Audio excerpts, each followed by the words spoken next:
pero tenemos que tener en claro que la cultura afro-uruguaya trasciende a lo que es el candombe, así como el candombe trasciende lo que es el carnaval. Nuestra cultura afro-uruguaya, también cuando hablamos de cultura afro-uruguaya hablamos de lo que son las artes plásticas, hablamos de lo que son los escritores, intelectuales, poetas, que debemos resaltar en este caso de que la mayoría eran autodidactas. Todo ello comienza de alguna manera allá por 1872, cuando nuestro colectivo o comunidad de alguna manera asumen o se empiezan a identificar como ciudadanos y parte de esta nación. Y ahí es cuando empieza la lucha por recuperar esos derechos que le corresponden como ciudadanos, como parte de nuestro país, de nuestra nación. En ese momento, en ese año, empieza a circular una de las primeras publicaciones negras, que es la conservación.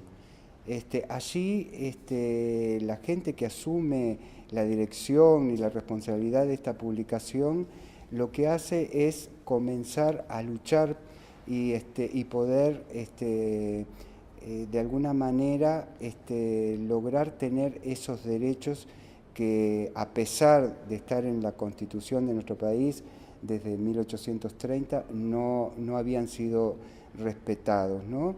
Los negros en nuestro país, en ese largo proceso que fue la abolición, que va desde, digamos, desde mucho antes de que nuestro país fuera constituido como nación, hasta mediados de la década de 1860 aproximadamente, ¿verdad? Y que no fueron respetados nuestros derechos. Y ese periodo de la abolición dura todos esos años.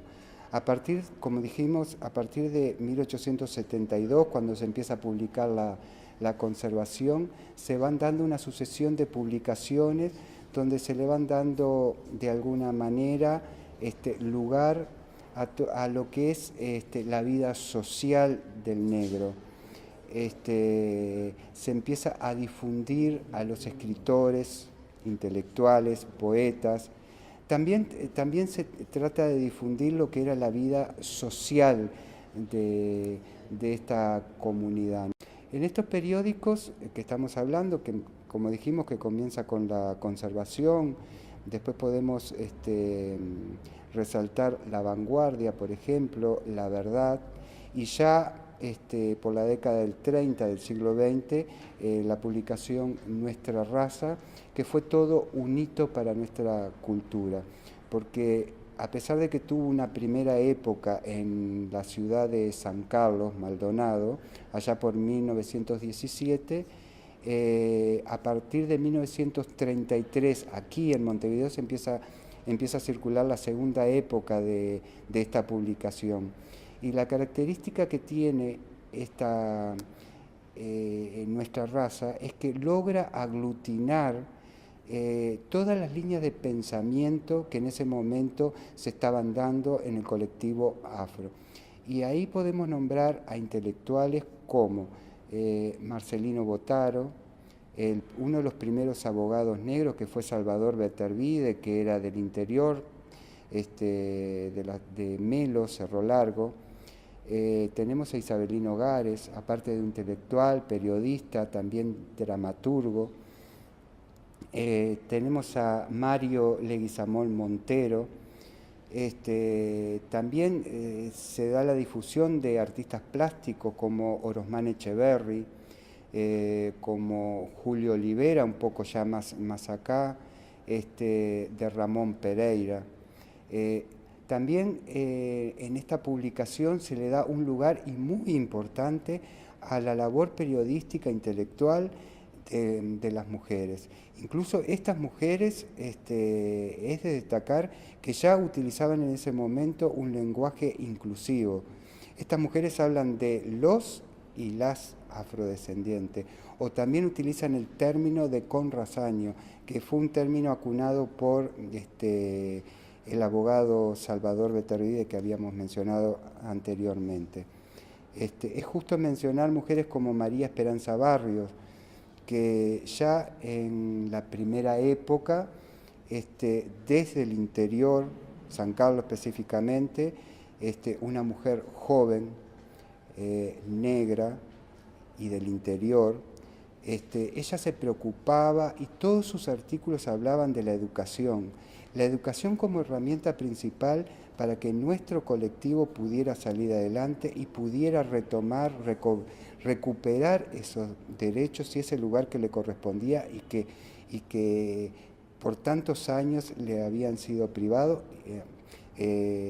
hasta ese momento, ¿no? Donde la discriminación, el racismo, o sea, eso es muy resaltable.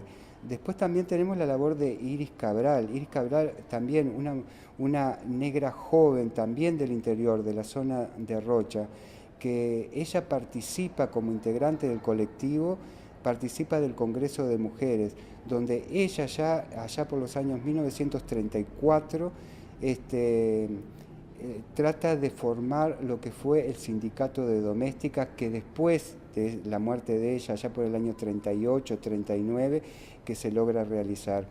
Y esta iniciativa, que es parte de ella como representante del colectivo, hasta este momento no se ha reconocido más que por el mismo colectivo y por las mujeres de nuestro colectivo afro-uruguayo. También la labor de María Felina Díaz. María Felina Díaz también del interior, y era una mujer que asumió la dirección de uno de los periódicos que era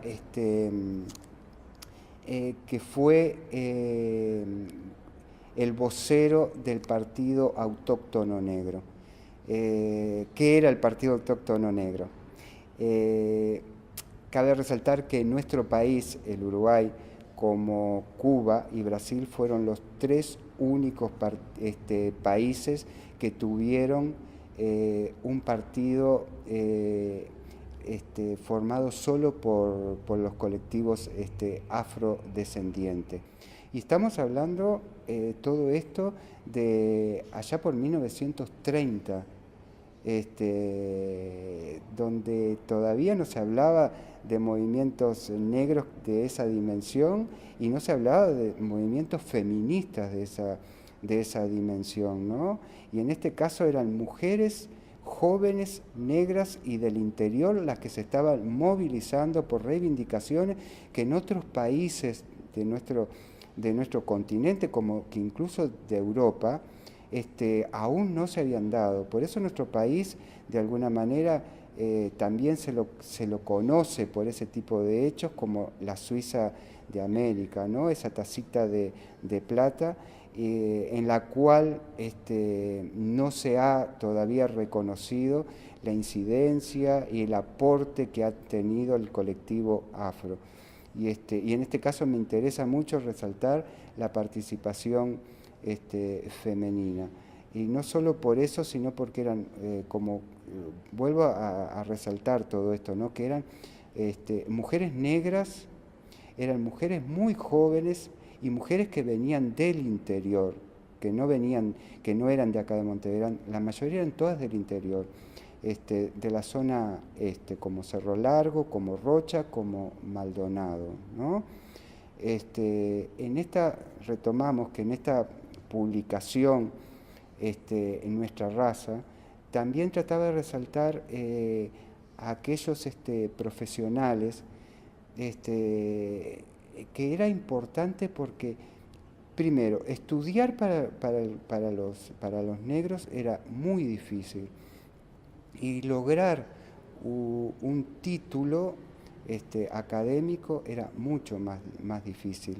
Y también difícil era, una vez obtenido ese título, poder trabajar, poder desarrollarse como profesionales. Es el caso de Juan Crisóstomo Díaz. Juan Crisóstomo Díaz fue el primer abogado negro egresado de la universidad. Así como él, como Francisco Rondó, otro negro abogado.